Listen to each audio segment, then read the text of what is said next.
I felt it immediately. Cold, heavy. It knows, I breathed. Eli's voice tightened. Knows what?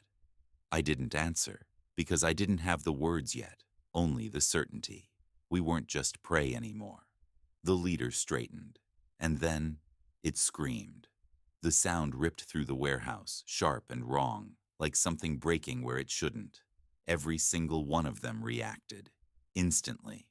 Bodies snapped into motion. Heads turned. Movement shifted, not chaos. Direction. Move, I whispered. I didn't wait, didn't hesitate. I signaled. Now. We dropped from the racks and ran. Not blindly, not panicked, but fast enough to matter. Behind us, the horde surged. We burst into a side corridor. I turned immediately. Blocked. Collapsed shelving twisted into a wall of steel and debris. Other direction. Same. Dead end. No exits, Eli hissed. I know. The sound behind us was getting closer. Too close. Then I saw it. Up. A broken ladder hanging unevenly from the wall. Climb. Eli didn't question it. He jumped, caught the edge, and pulled himself up with raw force. I followed right behind him. Below. Hands reached. Bodies piled. The first of them spilling into the corridor. Eli hauled himself over the edge and turned, grabbing my arm just as fingers scraped the metal beneath me. He pulled. Hard. I cleared the ledge and we rolled onto the upper floor, breathing heavy, not safe. The second level was tighter, narrow. A long hallway stretched ahead, lit by broken, flickering fixtures. Doors lined both sides, offices, storage rooms, unknowns. Behind us, they were climbing, not slow, not clumsy, learning. Go, I said. We ran, each step too loud, each second too thin. I grabbed the first door, locked. Second, locked. Come on. Third, it gave. I shoved Eli inside and slipped in after him, easing the door shut as quietly as I could until it clicked. I turned and stopped. A woman stood in the corner, eyes wide, finger pressed to her lips. Don't make a sound. Eli tensed. I raised a hand slightly. Easy. She moved quickly, silent, gesturing low. Stay down. Listen. We crouched, barely breathing. Outside. The sound grew. Footsteps, dragging, climbing. Then, silence. For a second, I thought we lost them. Then the scream came again. Sharper, closer, different. Eli flinched. What is it doing?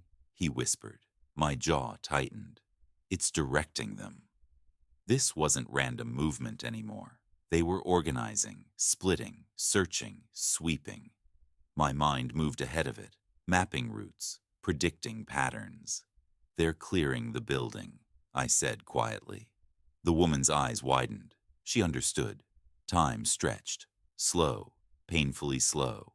The sounds shifted, moved past us, down the hall, further, then gone. Silence returned. Real silence this time. No footsteps, no dragging, just our breathing.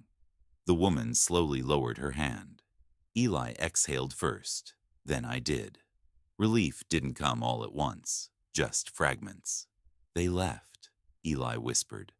I didn't answer immediately. I listened longer, counted, waited. Then, for now, we stayed there, the three of us, the weight of it settling in. Because that wasn't random. That wasn't luck. That was something else, something worse. My gaze drifted to the door, to the hallway beyond, to where they had gone. They're learning faster, I said quietly. This time, there was no doubt. We weren't just trying to survive anymore. We were being hunted.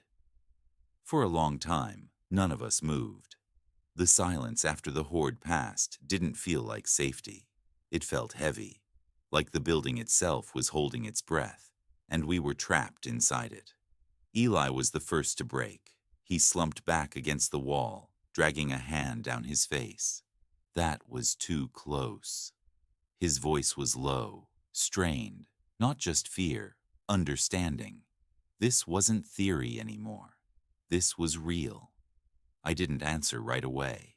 I stayed by the door, listening, counting, tracking the absence of sound the same way I used to track movement. Only when I was certain enough, did I step back. "We're alive," I said quietly. Eli let out a short breath. "Yeah, barely."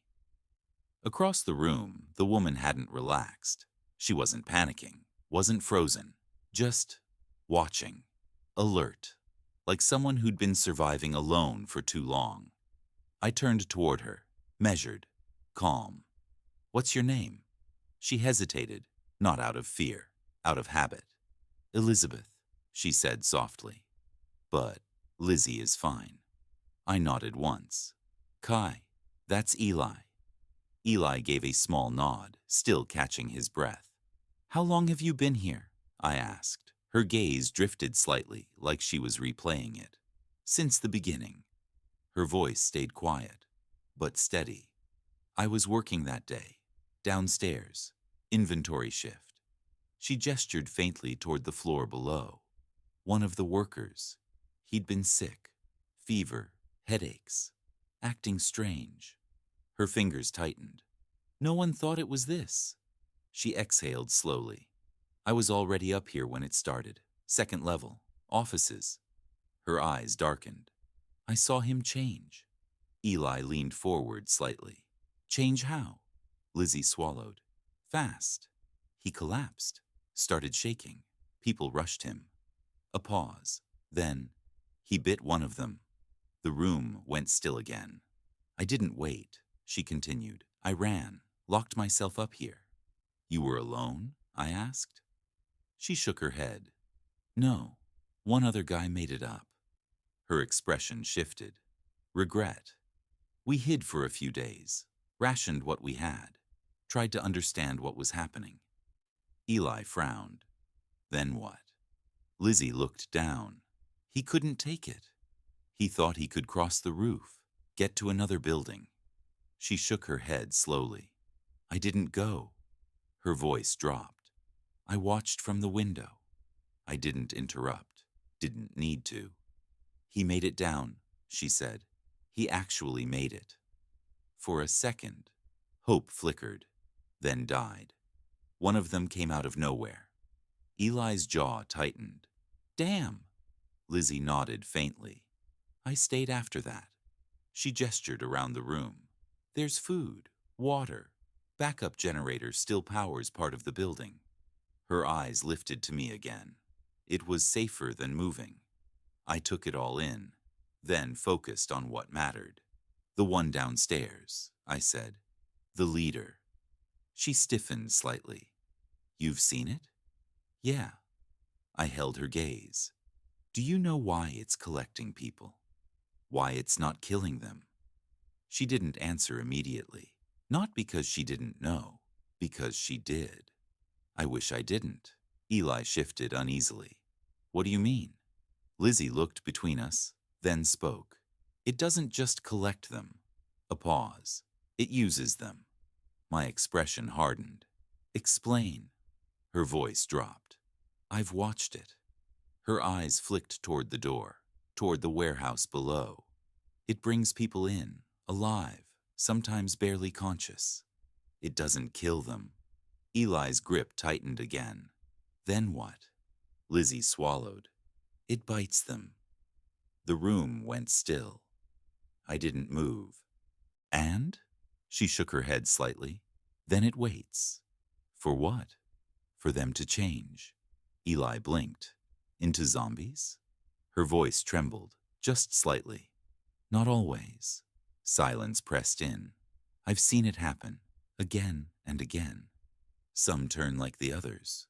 Her hands clenched. "Violent, mindless. But some," she hesitated, "some don't." My eyes narrowed. "Hybrids." She looked at me sharply. "You've seen them?" I didn't answer that. "Keep going." She nodded slowly.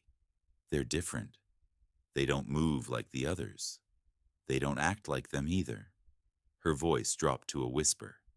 "They look at things." Eli shifted, uneasy. "How many?" Her answer took time. It's bitten almost 30 people. Eli sucked in a breath. And 10. Her voice was quiet. Only 10 became something else. I felt it click into place. A pattern, a rate, not random. Where are they? I asked. She shook her head quickly. I don't know. Her voice tightened. I hear them sometimes, moving, not like the others. She glanced toward the walls. I've tried not to find out. The light outside shifted. I moved to the window, careful, pulling it back just enough to see. The sky burned orange, then darkened. Sunset. Too late to move safely. Too dangerous to leave. I turned back. We stay here tonight. Eli nodded immediately. Yeah, no way we make it out in the dark. Lizzie didn't argue. She already knew. I stepped further into the room, scanning it again. Not for comfort, for defense. One of us stays awake at all times, I said. Zombies, hybrids. We don't know how they move at night. Eli leaned his head back. I'll take second watch. I nodded. I'll take first. Lizzie hesitated. I shook my head. Get some rest. She didn't argue, not after everything. We settled in, not comfortably, not safely, but enough. Eli went under first. Exhaustion dragged him down fast. Lizzie followed soon after, curling slightly against the wall, conserving energy the way people learn to do when survival becomes routine. I stayed awake, by the door, listening, watching. Outside, silence again, too quiet. My mind replayed everything. The leader, that scream, the coordination, the hybrids. This isn't the same, I muttered under my breath. Not the world I remembered, not the pace, not the way they evolved. Something had changed, and whatever it was getting worse. My gaze shifted to the hallway, then back to them, Eli, Lizzie. I won't lose this one too, I said quietly. And as night settled in fully, the base felt impossibly far away, the danger close, and somewhere inside the warehouse, something else was still awake.